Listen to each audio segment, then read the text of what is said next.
Tout ce dont tu as besoin, en cherchant bien, tu le trouveras déjà chez toi. Un coussin, une couverture et aucune envie de changer. Louise est « Laisse tomber ». Le non-changement radical. Comment rester strictement identique sauvera la planète et votre énergie. Les fondements théoriques du développement paresseux durable. Trop de coachs parlent de la loi du moindre effort sans jamais la pousser à son inertie maximale. Chez Louise, cette loi devient un principe physique. Tout corps humain tend naturellement à l'état allongé sur canapé, à moins qu'une force extérieure, comme un colis Amazon, ne l'en déloge. C'est ce qu'on appelle la physique de la flemme appliquée.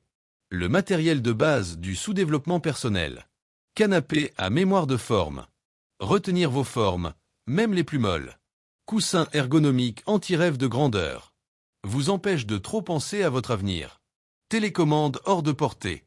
Exercice zen pour apprendre à renoncer. Reprogrammer son mental, pour ne plus programmer du tout.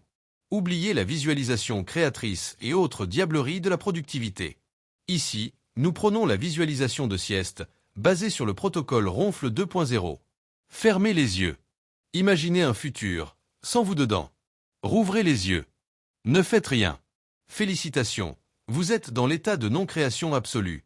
L'auto-sabotage stratégique, nouvelle forme de réussite. Pourquoi viser la réussite, quand on peut atteindre l'échec avec une constance admirable? Voici quelques techniques d'auto-sabotage alignées recommandées par Louise elle-même. Pratiquez le Miracle Afternoon d'Allel Ronfle. Programmez des tâches impossibles à 6 heures du matin. Retour aux sources, le mode de vie paléo-paresseux. Les chasseurs-cueilleurs ne faisaient pas de miracle morning. Ils se levaient tard, mangeaient ce qu'ils trouvaient, méditaient en fixant un caillou pendant 2 heures, puis allaient faire la sieste à l'ombre d'un mammouth. Inspirons-nous de cette sagesse ancestrale. Les affirmations inversées, la magie du renoncement positif. Je choisis de ne pas choisir. Je suis parfaitement désorganisé, et c'est ok. Je suis un être de flou et de procrastination. Je mérite une pause éternelle. Ces mantras déstructurants agissent en profondeur pour désactiver toute pulsion de productivité.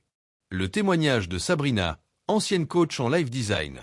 J'ai arrêté d'organiser ma vie, et elle s'est très bien désorganisée toute seule. En conclusion, arrêtons de courir après le bonheur comme des hyènes sous caféine.